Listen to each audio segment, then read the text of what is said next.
Welcome back, friends. Today we're going to take a look at a Smith & Wesson Victory revolver from World War II. When most people think of World War II revolvers, most people instantly start to think of the M1911A1.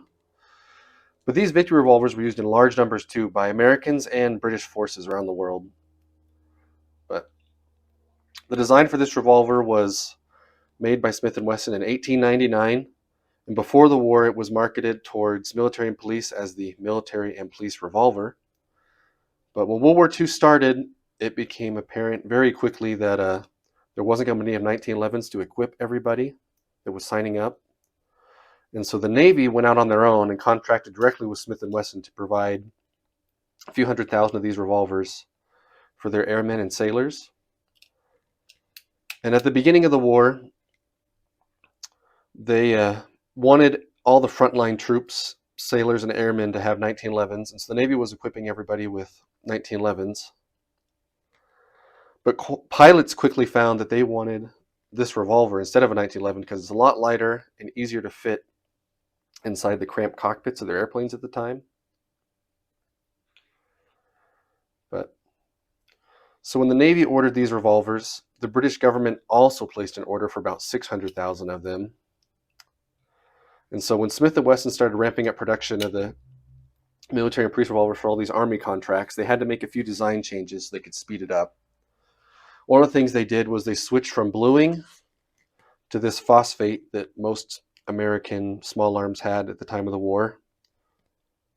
They also changed the grips. They got rid of the medallion that would have said, S&W, and got rid of all the checkering. So you just have slick walnut grips on Victory revolvers. And not all military and police revolvers had a lanyard loop, but all the Victory ones do. And all the serial numbers for the Victory revolvers have a prefix of a V at the front. So that's really nice. The serial numbers for Victory revolvers are on the butt, as well as on the back of the cylinder. There's a serial number right there. And then on the crane arm, there's one. There's another one on the frame.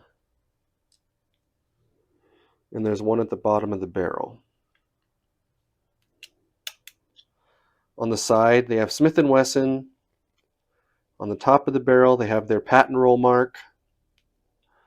On the top strap, this one has a flaming bomb, says U.S. property, and then the initials GHD. And GHD stood for Guy H. Drury, who was a colonel at the time. And he was in charge of the quality of all the ordnance being manufactured in that part of the wartime effort. And so that's his stamp at the top. If you have a U.S. Navy model, sometimes they'll say property U.S. Navy on the top strap instead of U.S. property. And on the other side, we have 38 Smith & Wesson cartridge, made in USA, and the Smith & Wesson logo on the side plate. And mine is an English Lend-Lease model. And so when it was brought back into America, it had to get import stamped. It says VAM Distribution Co., Wooster, Ohio. And I always think it's funny that American arms that were made here, born here, when they get shipped back, still have to get import marked. I think that's funny. But the differences between a British or Commonwealth country Lend-Lease model and an American Navy model is the most obvious is the barrel length. The English ones have a 5-inch barrel, and the Navy ones only have a 4-inch barrel, so it would stop about right there. And then all the Lend-Lease ones were chambered in 38 Smith & Wesson, which I have right here, is a small little revolver round. And this is 38 special that the American ones would have been chambered in, sorry. But so you can see the difference there. They're not interchangeable at all. And I believe this one is a slightly larger diameter, so I don't think this will fit in a 38 special cylinder anywhere. But these are really, really nice pieces of World War II history. They shoot really good. They have serrations on the cylinder release, the front of the trigger and the back of the hammer. And the sights aren't adjustable at all. You just have a simple channel and a front post. And I've shot this one a few times. 38 Smith & Wesson is a very nice light recoiling round. You can hardly tell it's there. Some people call it 38 short and weak for that reason. But I enjoyed it a lot. Hopefully these next couple weeks I'm going to go out shooting and make a few videos shooting some of these revolvers. So watch for that.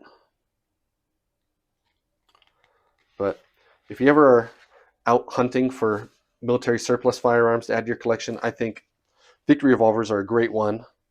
The cartridges are fairly easy to find. All of my major sporting goods stores have them. They're a little more expensive than 38 Special, but I mean, that's just life. And these have a ton of history with them. Not only did the British Commonwealth forces use them, but the OSS delivered them to a bunch of, I guess you would call them, insurgent groups or resistance groups around the world during the war. But thanks for watching. I hope you found this informative. If you liked it, please consider subscribing. I have a whole bunch more videos I'm going to come out with talking about the history of some of my firearms. And like I said, the weather finally got nice, and so I can go out shooting again. And so we're going to make some videos shooting. But thank you so much for watching, and I look forward to hearing back from you.